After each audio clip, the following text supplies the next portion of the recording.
गाजीपुर के कमलेश बिंद प्रकरण में कल जांच की मांग को लेकर चर्चाएं रहीं। योगी सरकार के कैबिनेट मंत्री ओम प्रकाश राजभर और संजय निषाद ने इस घटना की निष्पक्ष जांच की आवश्यकता जताई है। दोनों नेताओं ने मामले में पारदर्शिता बनाए रखने पर जोर दिया।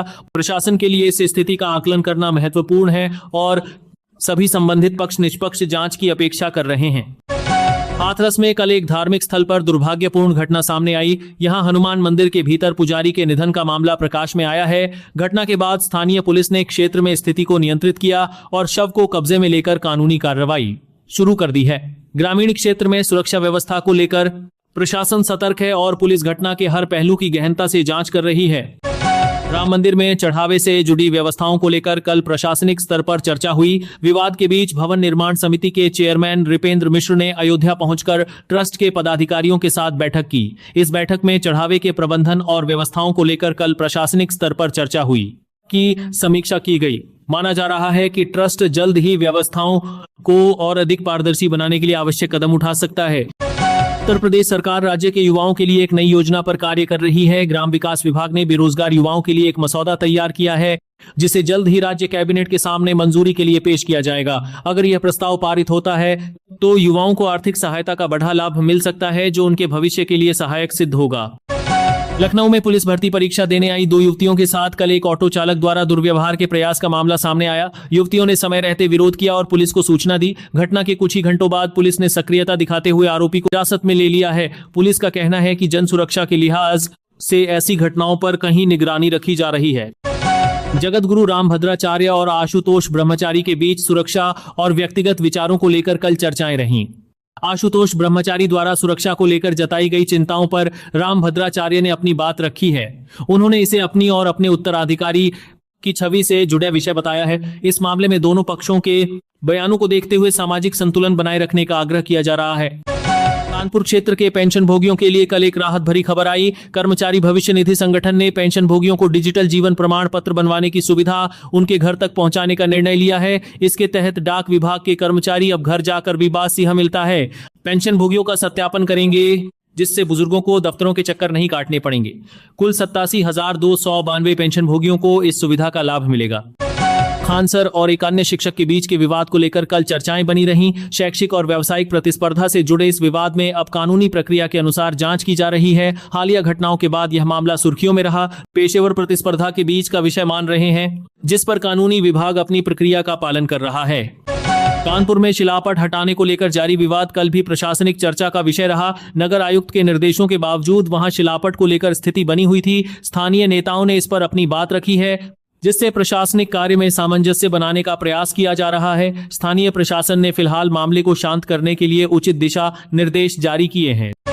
हरदोई जिले में सरकारी कार्य के दौरान कल एक अप्रिय घटना हुई। उप जिलाधिकारी सुशील मिश्रा अपनी टीम के साथ वहां मौजूद थे, तभी कुछ लोगों द्वारा सरकारी कार्य में बाधा उत्पन्न की गई। घटना के बाद उप जिलाधिकारी घायल हुए हैं और पुलिस बल ने स्थिति को नियंत्रण में लिया है। पुलिस ने मामले की गंभीरता को देखते हुए कानून का पालन करते हुए कार्रवाई शुरू कर दी है। अगर आप राष्ट्रीय राजधानी क्षेत्र में अपना घर या व्यवसाय शुरू करने की योजना बना रहे हैं तो कल एक अवसर सामने आया। गाजियाबाद विकास प्राधिकरण ने इंदिरापुरम समेत कई प्रमुख योजनाओं में नए आवासीय और व्यावसायिक भूखंड निकाले हैं। इच्छुक लोग अपनी आवश्यकता अनुसार इनके लिए आवेदन कर सकते हैं। ये प्रोजेक्ट्स राष्ट्रीय राजधानी क्षेत्र की कारों से अपनी आवश्यकता अनुसार प्रकर्दिता है। बढ़ती मांग को देखते हुए लॉन्च किए गए हैं, जो निवेश की दृष्टि से महत्वपूर्ण माने जा रहे हैं।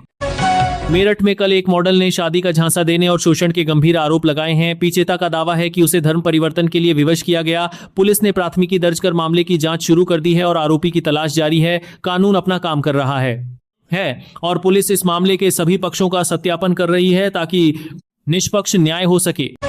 उत्तर प्रदेश के निवासियों को गर्मी से फिलहाल राहत मिलने की संभावना कम है। मौसम विभाग ने अगले कुछ दिनों के लिए भीषण गर्मी का अलर्ट जारी किया है। हालांकि 10 जून के बाद से पश्चिमी और पूर्वी उत्तर प्रदेश के कुछ इलाकों में छिटपुट बारिश और गरज चमक के साथ बौछारें पड़ने की संभावना है। विभाग ने लोगों को कड़ी धूप में सावधानी बरतने की सलाह दी है। भारतीय रेलवे अपनी टिकटिंग व्यवस्था को और अधिक आधुनिक बनाने जा रही है। अब यात्रियों को टिकट बुकिंग के लिए लंबी कतारों में खड़ा नहीं होना पड़ेगा, क्योंकि नया सिस्टम महज 7 सेकंड में कार्य पूरा कर देगा। भारतीय आधुनिक बनाने जा रही है। टिकट बुक होते ही यात्री के मोबाइल पर पुष्टि संदेश आना अनिवार्य कर दिया गया है, जिससे पारदर्शिता और सुविधा दोनों में बढ़ोतरी होगी। राजधानी लखनऊ से लड़कियों के लापता होने के मामले में इलाहाबाद उच्च न्यायालय ने कल कहा रुख अपनाया। न्यायालय ने इस विषय पर पुलिस से 3 दिन के भीतर विस्तृत रिपोर्ट मांगी है और संबंधित अधिकारी को उपस्थित होने का निर्देश दिया है। सुराग न मिल पाने के कारण परिजनों में चिंता है, जिस पर प्रशासन गंभीरता से कार्य कर रहा है। सोशल मीडिया पर सरकारी वर्दी का नियमों के विरुद्ध उपयोग करने वाले पुलिसकर्मियों पर विभाग ने कल कार्रवाई शुरू की। थाने के भीतर वर्दी पहनकर वीडियो बनाने वाले 4 महिला और 2 पुरुष पुलिसकर्मियों को चिन्हित किया गया है। पुलिस प्रशासन का कहना है कि ड्यूटी के दौरान अनुशासन का पालन करना अनिवार्य है।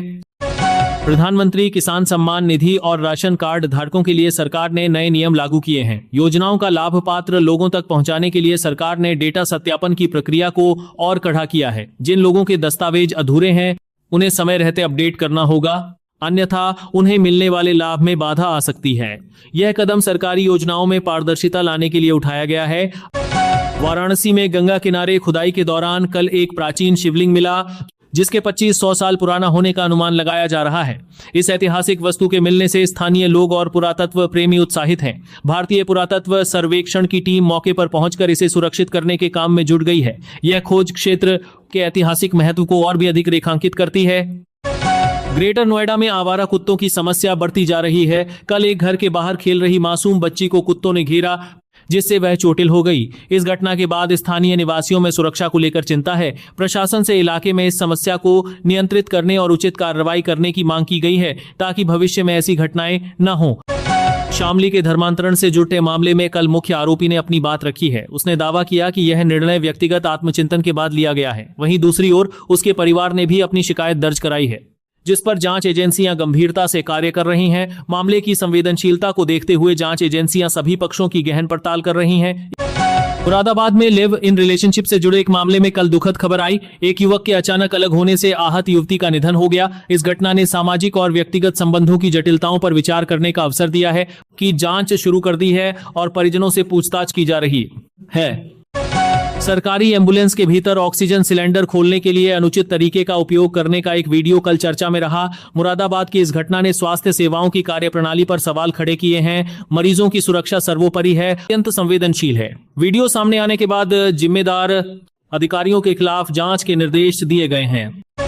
अलीगंज के एक फूड आउटलेट में भोजन की गुणवत्ता को लेकर कल शिकायतें आईं। एक ग्राहक की शिकायत के बाद खाद्य सुरक्षा एवं औषधि प्रशासन ने आउटलेट का निरीक्षण किया और खाद्य पदार्थों के नमूने लिए हैं। इन नमूनों को जांच के लिए सरकारी लैब भेजा गया है। अगर जांच में मानकों का उल्लंघन पाया जाता है तो कानून के अनुसार आवश्यक कार्रवाई की जाएगी। इलाहाबाद उच्च न्यायालय ने राजू पाल हत्याकांड में अतीक अहमद के एक सहयोगी को कल राहत दी है। न्यायालय ने सुनवाई के बाद उसे कुछ शर्तों के साथ जमानत देने का आदेश दिया है। इस फैसले से कानूनी क्षेत्र में चर्चा हुई है। आरोपी प्रक्रिया के अंतर्गत हैं, लेकिन इस जमानत को लेकर अभियोजन पक्ष अपनी अगली कानूनी रणनीति पर विचार कर रहा है। उत्तर प्रदेश की राजनीति में 2027 के विधानसभा चुनाव को लेकर अभी से चर्चाएं शुरू हो गई हैं। राजनीतिक गलियारों में विभिन्न दलों के बीच सीटों के तालमेल और आगामी रणनीतियों पर मंथन किया जा रहा है। गठबंधन और सीटों का गणित किस दिशा में आगे बढ़ता है। राशिफल आज का दिन मेष, सिंह और धनु राशि वालों के लिए ऊर्जावान रहने की संभावना है। वृष, कन्या और मकर राशि वालों को आज अपने कार्यों में संयम रखने की सलाह दी जाती है। मिथुन, तुला और कुंभ राशि वाले आज आर्थिक मामलों में सावधानी बरतें। कर्क, वृश्चिक और मीन राशि वाले आज अपने स्वास्थ्य और दिनचर्या पर ध्यान दें। आज का दिन सभी के लिए संतुलित रहने की संभावना है।